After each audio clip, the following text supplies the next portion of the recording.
E a gente começa essa edição indo direto para Paris, porque hoje é um dia muito importante. Começa agora a cerimônia de reabertura da Catedral de Notre-Dame, 5 anos depois daquele incêndio devastador na igreja.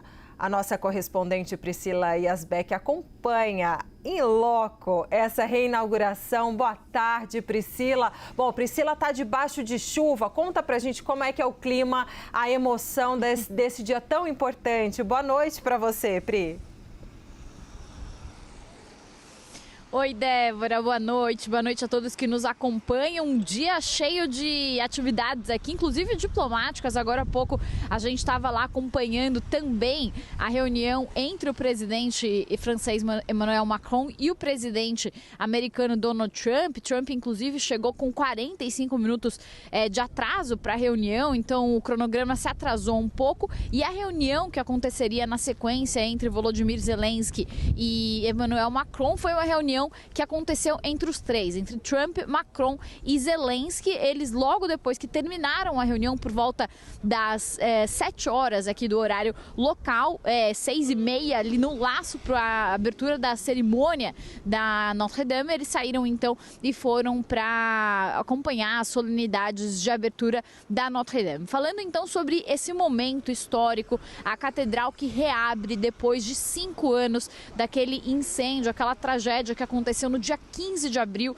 de 2019, um incêndio de 15 horas que consumiu uma boa parte da nave central da Catedral de Notre-Dame, inclusive fez com que aquela agulha muito famosa da Notre-Dame tombasse. E agora, 5 anos depois, conforme prometido pelo presidente francês Emmanuel Macron, a Catedral de Notre-Dame é reaberta ao público com uma série de cerimônias, a participação de cerca de 40 líderes internacionais, além de Donald Trump, Volodymyr Zelensky, o presidente italiano Sergio Mattarella, também o príncipe William do Reino Unido e outras autoridades participam dessa cerimônia que acontece neste momento. O clima aqui em Paris é um clima de grande expectativa, as pessoas só falam nisso, tanto os parisienses quanto os turistas que vêm visitar Paris, já que, lembrando, a Catedral de Notre-Dame é o ponto turístico mais visitado da Europa. Antes do incêndio, recebia 12 milhões de turistas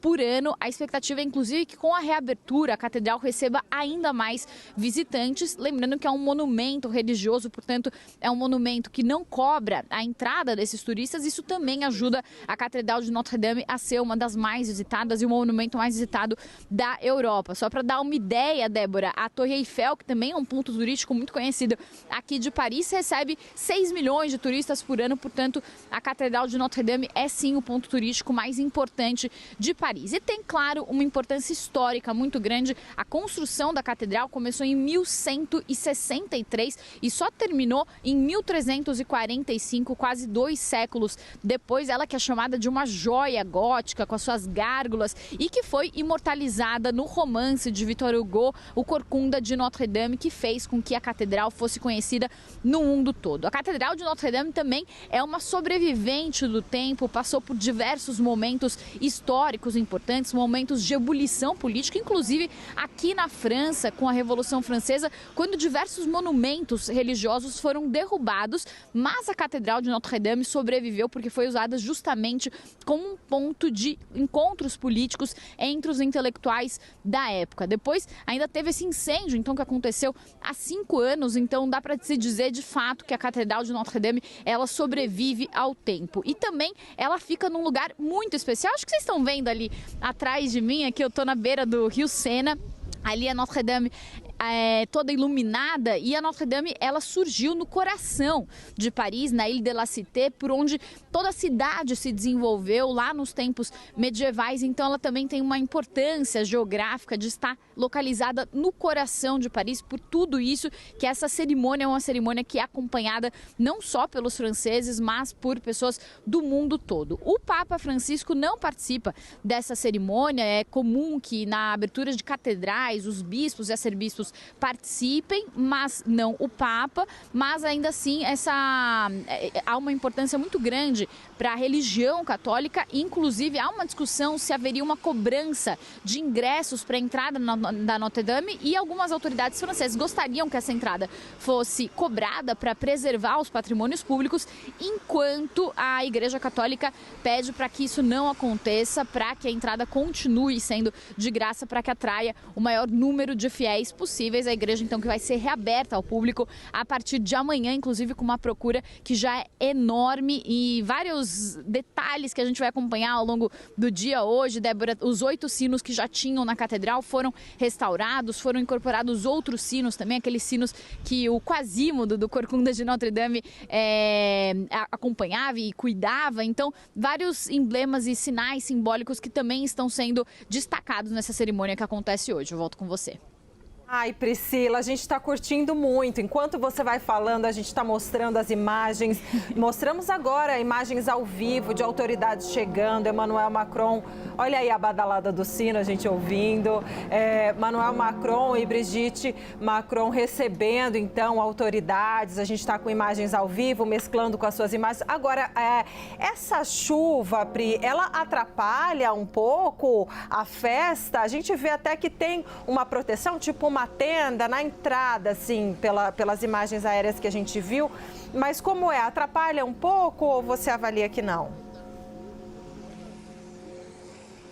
Atrapalha, viu, Débora? Ainda bom que você me perguntou, porque é tanta informação que às vezes a gente deixa de falar alguma coisa importante. E essa chuva, inclusive, ela fez uma alteração na programação de abertura da Notre-Dame. Então, ontem à tarde, o Palácio do Élysée, que representa a presidência francesa, enviou um comunicado dizendo que, devido às chuvas, todo o discurso de Emmanuel Macron, que aconteceria fora da catedral, vai acontecer dentro da catedral. E por que isso é importante? Porque aqui na França, desde 1905, foi criada a chamada Lei da Laicidade, que fez uma separação entre a igreja e o Estado. E desde então há uma cobrança muito grande por parte dos cidadãos franceses de que as suas autoridades políticas não misturem a política e a religião. Então esse deve ser o primeiro discurso de um presidente francês dentro da catedral. Emmanuel Macron, que já foi criticado anteriormente, inclusive, por fazer outras falas que foram consideradas falas de cunho religioso, porque justamente a população francesa, os intelectuais franceses, eles pedem muito claramente essa separação entre a igreja e o Estado. Então, essa participação de Emmanuel Macron e o seu discurso dentro da igreja por causa da chuva também é algo que vem sendo discutido aqui nos jornais franceses, muito debatido desde ontem, desde que saiu essa notícia. Eles entram em grandes debates para falar se isso está certo, se isso não está. Um outro ponto também curioso, Débora, é que há uma série de cerimônias e de shows previstos para depois dessa cerimônia de abertura. Até vou trazer para vocês aqui a cerimônia de abertura. Então, ela está acontecendo agora, ela vai ter também um serviço litúrgico por volta das 4h15, vai terminar às 5 horas. E depois, então, esses são os horários de Brasília, e depois disso estão previstos uma série de atrações. Algumas dessas atrações foram canceladas, inclusive o jornal Le Parisien, um jornal francês muito respeitado aqui, flagrou uma pré-gravação de um show de Pharrell Williams, que cantou o sucesso Rap perto da Notre-Dame ontem, justamente por causa dessa chuva e da previsão também de relâmpagos por aqui. Então isso também alterou essas atrações, as festividades que estavam previstas. Paris sendo Paris, chovendo aqui, Paris chuvosa também para a abertura da Notre-Dame. Tá certo. Priscila Yazbek, ela vai continuar durante toda essa edição do Agora CNN Tarde. Pri, até daqui a pouquinho. Bom trabalho para você.